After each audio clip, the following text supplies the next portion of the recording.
Hello नमस्कार। आज हम बात करते हैं कि कुत्ते कई बार घास चबाते हैं, खा लेते हैं उसको, तो ऐसा क्यों होता है। तो आपने अक्सर देखा होगा कि जब आप कुत्तों को घुमाने के लिए जाते हो तो अक्सर वो पेड़ पौधों को चबाना शुरू कर देते हैं सूंघ सूंघ करके। तो उसके कई सारे कारण हो सकते हैं।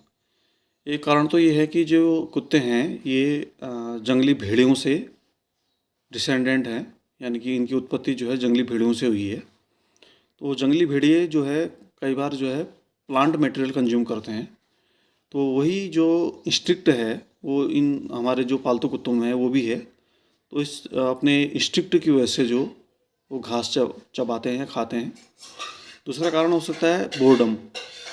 अगर कुत्ते को आपने बहुत टाइम के लिए अकेला छोड़ दिया है तो अपने आप को एंटरटेन करने के लिए, अपनी बोरियत को दूर करने के लिए भी वो कई बार घास चबा लेते हैं। तीसरा कारण है फाइबर इनटेक।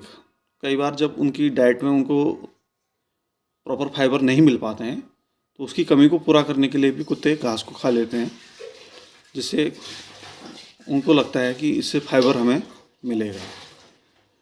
चौथा कारण है इंड्यूस्ड वोमिटिंग। इंड्यूस्ड वोमिटिंग का मतलब ये है कि कई कुत्तों का कभी जैसे पेट में अनईजीनेस, उनकी गैस वगैरह होती है, अपच वगैरह होती है, तो वो घास खाते हैं। घास खाने से क्या होता है कि उस घास के रफ टेक्सचर की वजह से वोमिटिंग यानी कि जो है उल्टी इंड्यूस्ड हो जाती है, उल्टी आने की जैसे लगती है। तो वो घास खाते हैं, उल्टी करते हैं, जिससे उनको अच्छा महसूस होता है।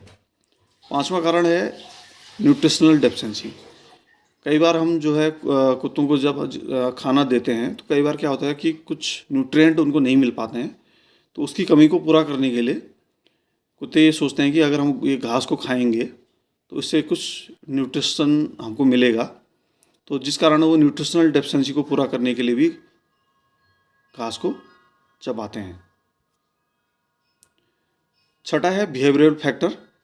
कुछ डॉग को दूसरे डॉग को देख करके ये हैबिट हो जाती है, या फिर वो अटेंशन चाहने के लिए कि मेरी तरफ देखें लोग, मुझे ज़्यादा अटेंशन दें, उस कारण से भी घास चबाते हैं। और सातवां कारण है कि कई बार लोग कुत्तों को मज़ा आता है घास चबाने में, तो वो घास को चबाते हैं।